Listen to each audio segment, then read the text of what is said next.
नमस्कार, जय जोहार। आप देखना शुरू कर चुके हैं मीडिया छत्तीसगढ़ और आज की खबरों पर नजर डालेंगे। उससे पहले छत्तीसगढ़ के किस जिले से देख रहे हैं इस वीडियो को नीचे कमेंट पर जरूर बताएं और इसके साथ ही वीडियो को लाइक करिएगा। तो चलिए आज की खबरों की ओर बढ़ते हैं।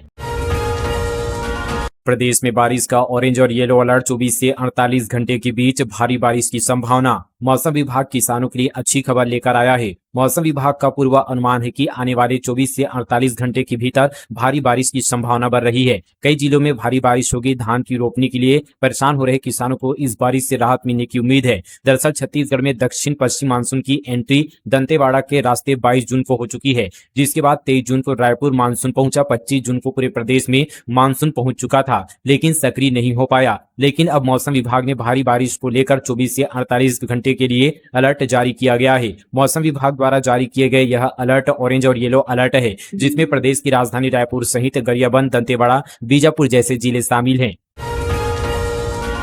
राजधानी में आज होगी शाकाहार संकल्प दौड़। सहकारिता, स्वास्थ्य और समृद्धि का संदेश देंगे प्रदेशवासी। विजेताओं को मिलेंगे आकर्षक पुरस्कार। छत्तीसगढ़ शासन के सहकारिता विभाग द्वारा सहकारिता की भावना को जन जन तक पहुंचाने और स्वस्थ एवं समृद्ध छत्तीसगढ़ के निर्माण के उद्देश्य से आज राजधानी रायपुर में सहकार संकल्प दौड़ का भव्य आयोजन किया जाएगा। यह आयोजन सहकारिता की भावना के साथ एक कदम समृद्ध छत्तीसगढ़ की ओर थीम पर आयोजित होगा। इसका उद्देश्य लोगों में सहयोग, एकता, स्वास्थ्य और सामूहिक विकास का संदेश देना है।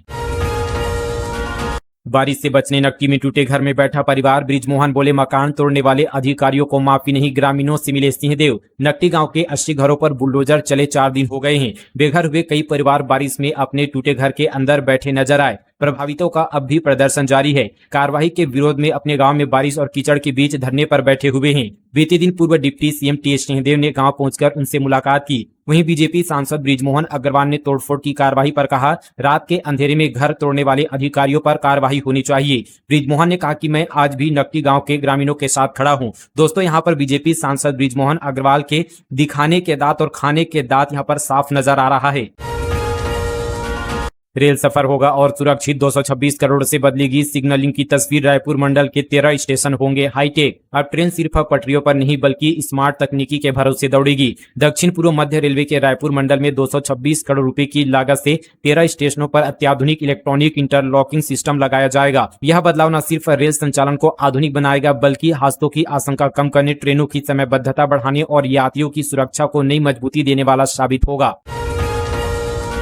स्कूलों में मंत्र उच्चारण के खिलाफ याचिका खारिज। छत्तीसगढ़ एचसी बोला, आदेश लागू होने का कोई ठोस प्रमाण नहीं, सबूत के साथ लाए याचिका। छत्तीसगढ़ हाईकोर्ट ने स्कूलों में मंत्र उच्चारण कराए जाने के राज्य शासन के आदेश के खिलाफ दायर याचिका खारिज कर दी है। सिंगल बेंच ने फिलहाल यह कहते हुए हस्तक्षेप से इनकार कर दिया कि अभी तक आदेश के लागू होने का कोई ठोस प्रमाण रिकॉर्ड पर पेश नहीं किया गया है। इस मामले में पूर्व वक्फ बोर्ड अध्यक्ष अब्दुल सलमान रिजवी ने याचिका लगाई थी। याचिका में राज्य शासन के आदेश को संविधान का उल्लंघन बताते हुए निरस्त करने की मांग की गई थी। याचिकाकर्ता की ओर से पैरवी कर रहे अधिवक्ता डॉक्टर आमिर खान के मुताबिक कोर्ट ने कहा कि अभी यह साबित नहीं हुआ कि स्कूलों में इस आदेश का पालन शुरू हो चुका है। ऐसे में फिलहाल राहत देने का आधार नहीं बनता।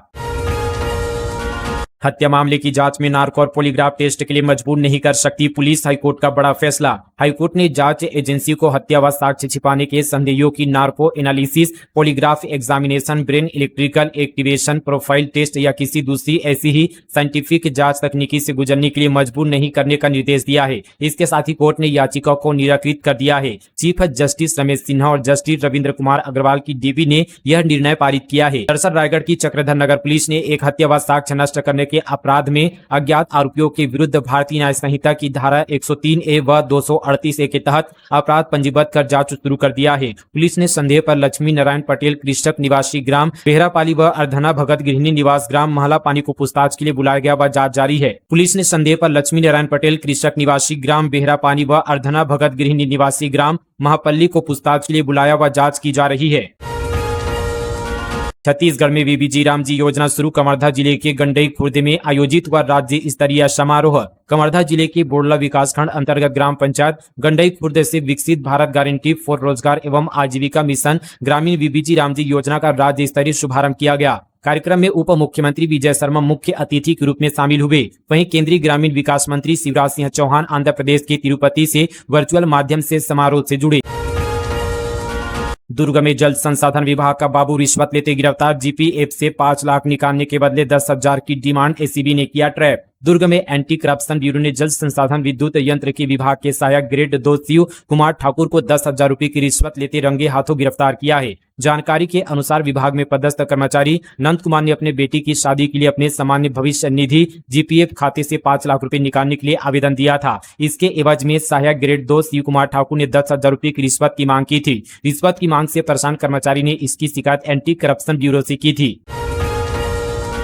आज हड़ताल पर जाएंगे कोटवार। राजस्व विभाग में संविलियन और वेतन बढ़ाने की मांग 16,000 है इनकी संख्या। छत्तीसगढ़ के 16,000 कोटवारों ने अपनी 6 सूत्री मांगों को लेकर शासन के खिलाफ मोर्चा खोल दिया है। आज लामबद कोटवार तहसील स्तर पर 1 दिवसीय धरना देकर शासन का ध्यान अपनी ओर मांगों के प्रति आकर्षित कराने जुटेंगे। कोटवार एसोसिएशन ऑफ छत्तीसगढ़ के प्रांत अध्यक्ष प्रेम किशोर बाग ने कहा कि कई बार ध्यान आकर्षित कराने के बाद भी उनकी मांगों को पूरा नहीं होने से प्रदेश भर के कोटवारों में आक्रोश व्याप्त है। उन्होंने चेतावनी दी कि यदि 15 अगस्त तक मांगे पूरी नहीं की गई तो प्रदेश भर के 16,000 कोटवार प्रदेश व्यापी आंदोलन करेंगे।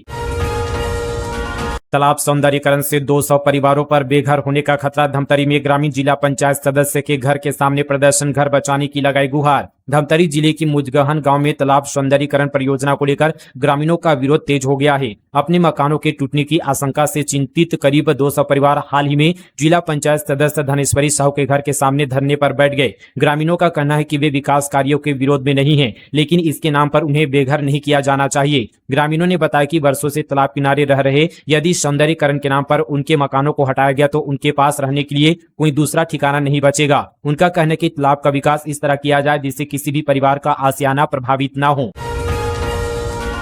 राशन दुकानदारों की वर्षों पुरानी मांग पूरी। सरकार ने जारी किए 165 करोड़ रुपए कमीशन बढ़ाने के भी दिए संकेत। छत्तीसगढ़ के उचित मूल्य दुकानदारों के लंबे समय से चल रहा संघर्ष अब रंग लाता दिखाई दे रहा है। शासकीय राशन दुकानदार एवं विक्रेता कल्याण संघ छत्तीसगढ़ की लगातार पहल और 7 सूत्री मांगों पर सरकार के सकारात्मक रुख के बाद बीते दिन इंद्रवती भवन रायपुर में उच्च स्तरीय संयुक्त बैठक में आयोजित की गई, जिसमें दुकानदारों की समस्याओं पर विस्तार से चर्चा करते हुए कई महत्वपूर्ण निर्णय लिए गए।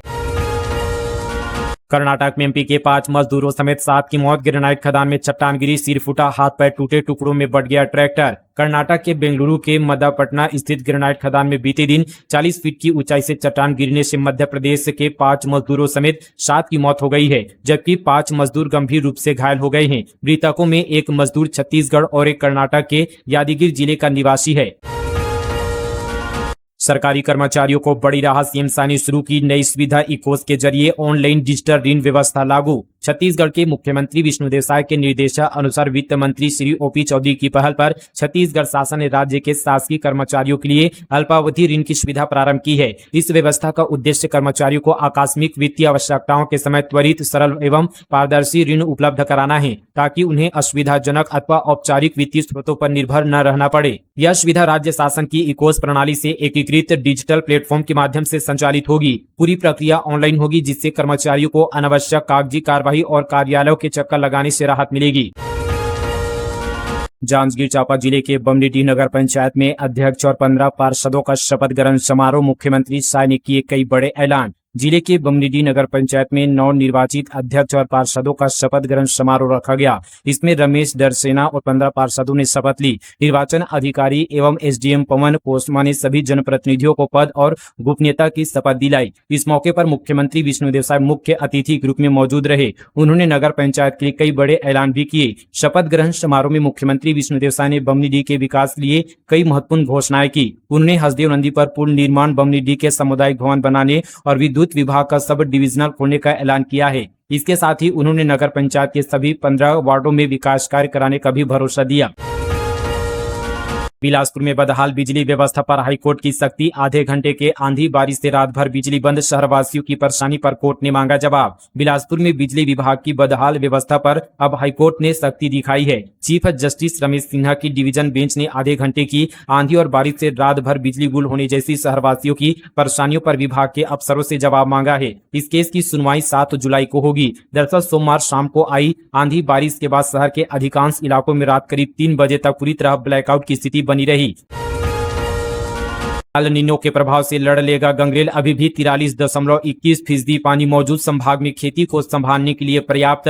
अल नीनो के खतरे के बीच रायपुर दुर्ग संभाग की लाइफलाइन कही जाने वाली नदियों पर बने बांध एक बड़ी राहत की खबर दे रही है। दरअसल जिले में स्थित गंगरेल बांध राज्य का सबसे लंबा और सबसे बड़ा बांध है। महानदी पर बना यह विशाल बांध रायपुर संभाग की लाइफलाइन है। अल नीनो से उत्पन्न स्थिति से सबकी नजर बांध की ओर लगी है। 1830 मीटर लंबे इस बांध की ऊंचाई नदी तल से 30.5 मीटर है। इसका जलाशय क्षेत्र लगभग 83 वर्ग किलोमीटर में फैला हुआ है। बांध की कुल जल भराव क्षमता 32.150 टीएमसी तथा उपयोगी जल भराव 27.079 टीएमसी है। वर्तमान में उपयोग किए जाने के लायक पानी 11.703 टीएमसी, जो लाइफ कैपेसिटी का 43.21% पानी है।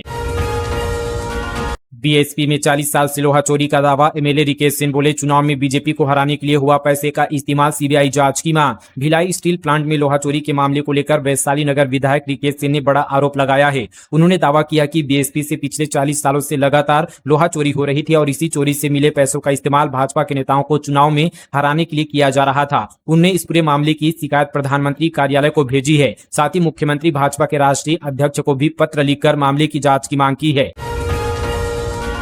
पहली बारिश में ही गुणवत्ता की खुली पोल, नेशनल हाईवे में दरार, ग्रामीणों ने उठाई जांच की मांग। मध्य प्रदेश के जबलपुर से अमरकंटक, केवंची, कारियाम, रतनपुर होते हुए बिलासपुर और रायपुर छत्तीसगढ़ को जोड़ने वाले निर्माणाधीन नेशनल हाईवे 45 की गुणवत्ता पहली ही बारिश में सवालों के घेरे में आ गई है। बीते 2 दिनों में हुई हल्की बारिश के बाद कारियाम से बेलपत जोगीसार मार्ग के बीच कई स्थानों पर नई बनी डामर सड़क में लंबी लंबी दरारें भर आई है। वहीं कई जगह सड़क किनारे बनाए गए साइड शोल्डर में डाली गई मिट्टी और मुरुम बारिश के पानी में बह गई है, जिससे सड़क और शोल्डर के बीच चौड़े गैप बन गए हैं। इतने नहीं, कुछ पुलियों के पास सड़क धंसने और दरारें पड़ने की स्थिति भी सामने आई है।